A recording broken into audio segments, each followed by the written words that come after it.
Before we continue with this recipe, I want to take a moment to thank our sponsor, Harmless Harvest. If you don't know Harmless Harvest already, which you should, this is the greatest coconut water on the market. And I'm not just saying that because they're sponsoring this video. I'm saying that because I've been drinking this since it came on the market, however many years ago. It stands out from the rest. It tastes like pure coconut. It tastes like whatever you expect a coconut to taste like when you're just sipping out of a coconut on the beach on vacation. That's what it tastes like in this bottle. It is pure, it is coconutty. It's pink, and that's okay, that's normal. It's not dyed or artificial. It's simply the best. So thank you to Harmless Harvest, and go get your coconut water on.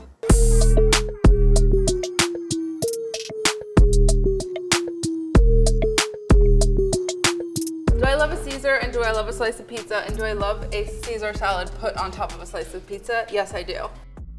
A white pie topped with this like anchovy garlic oil, ricotta, mozzarella, and then it has this really bright, bracing Caesar adjacent salad. It's not a classic Caesar because it's not a mayonnaise based dressing, but it has all the elements of a Caesar. So things you'll need for the recipe: pizza dough, pizza dough, the store-bought kind. If you want to make your own dough, I encourage you to do that. But I also want you to know that there's lots of great pizza dough out in the world.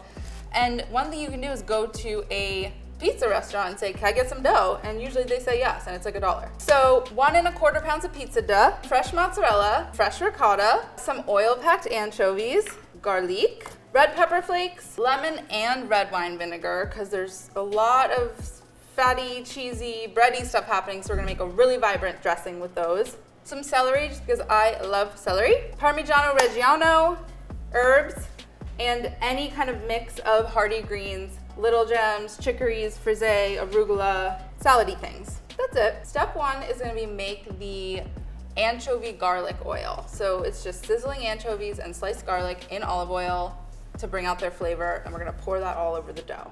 If you are a vegetarian, you could use capers. That would be fun.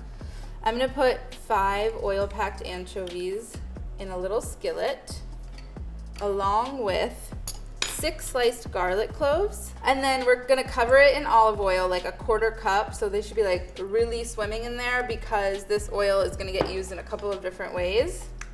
And then we're gonna set it over the burner and just let it sizzle out for a couple of minutes. Depending on how wide your pot is and how powerful your burner is, this little anchovy garlic sizzle scene could take anywhere from 6 to 14 minutes. And that's a big time range, but I wrote it into the recipe specifically because I know that every kitchen is different and it's equipped differently.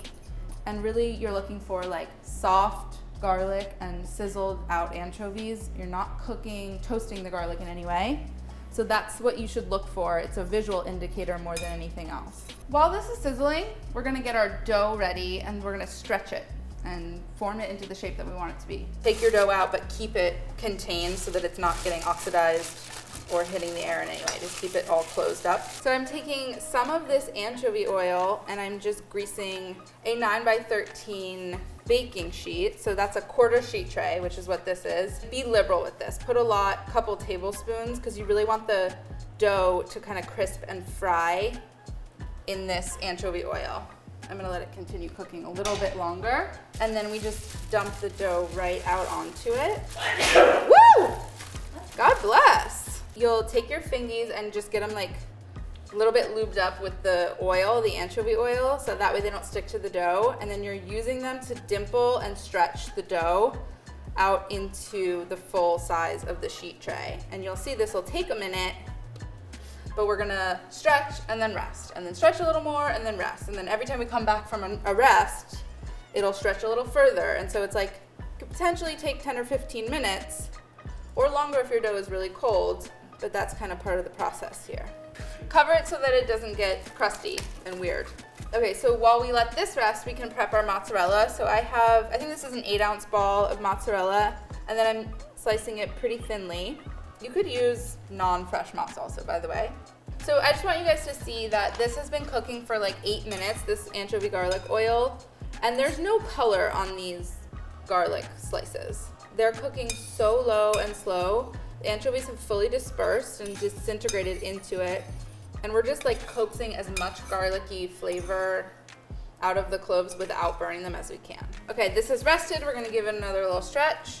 Always re-grease your fingers because it'll make it a lot easier. Kind of like focaccia dimpling, if you've ever made focaccia. And then the other thing is that as it bakes in the oven, it will fill the pan more because it will naturally start to expand with the heat of the oven.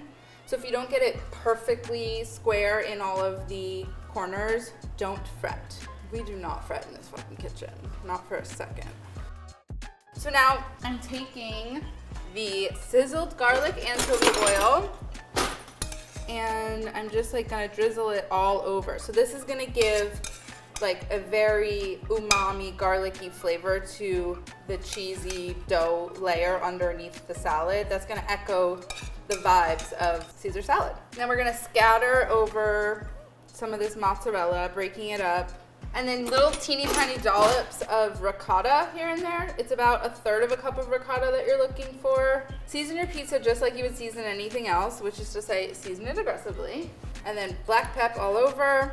I'm gonna go into the oven on this bottom-ish rack here. So while the pizza bakes, we can start the dressing for our salad. We're not gonna dress it until the pizza comes out of the oven and has rested, but you can make the dressing in a large bowl.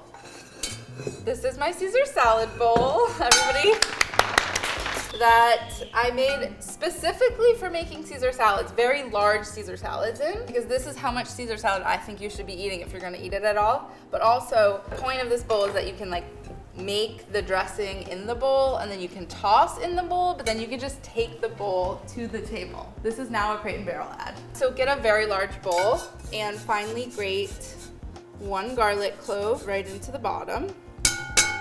I'm going to add the juice of half of a lemon and a couple of tablespoons of red wine vinegar.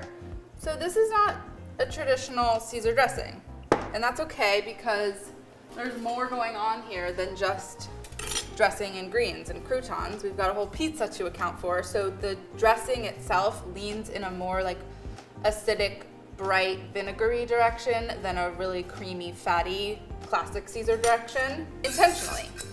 You can start whisking in a couple tablespoons of olive oil. It's a loud bowl. Interesting. Didn't test it out for sound. Okay, so a couple tablespoons olive oil. All right, so then we're gonna add Parmigiano Reggiano and season the dressing with salt and lots of black pepper. And we'll just let this sit until we're ready to add all of our greens and dress. Take a look in here because we've got a nice golden brown pie, and we're gonna look at the bottom. And if we feel like the bottom needs a little bit more time, then we're gonna throw it back in on the oven floor. But my oven runs hot, so let's see. I'm not gonna throw this on the oven floor because I'm looking at the bottom and I'm seeing that it's nice and crisp. If you take your pizza out of the oven and you see that it's like really pale and it doesn't have that like leoparding, spotting, nice golden brown crispy crust, lower it down to the oven floor. I'm gonna keep this where it is in the middle and just cook it a little bit longer because it's not quite cooked in the middle here.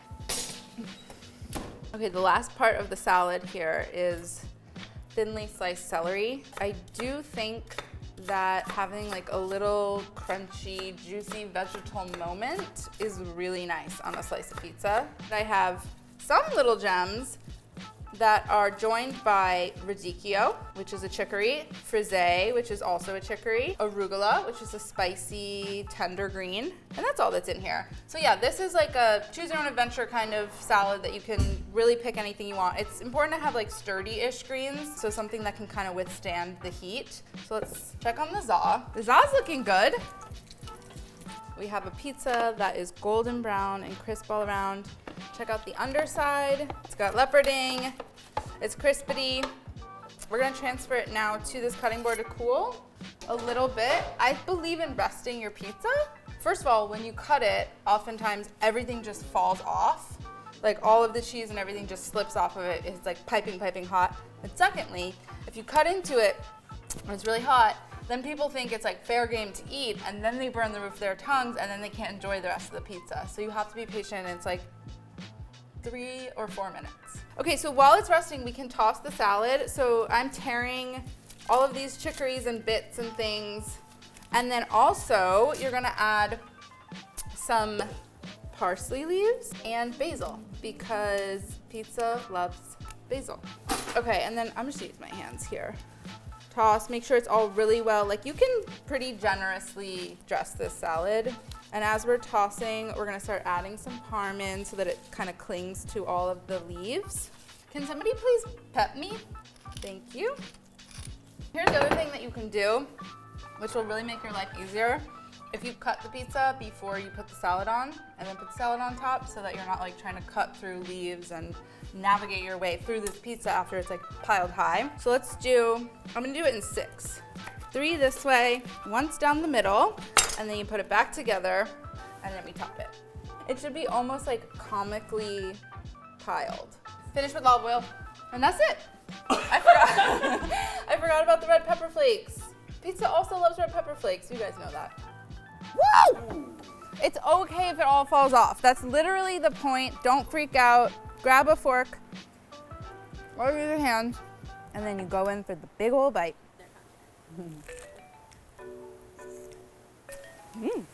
What were my takeaways from it? That Caesar salad deserves to be on pizza. Pizza deserves to be topped with Caesar salads. You need to rest your pizza. And I am the Cae Sal queen, don't get it twisted.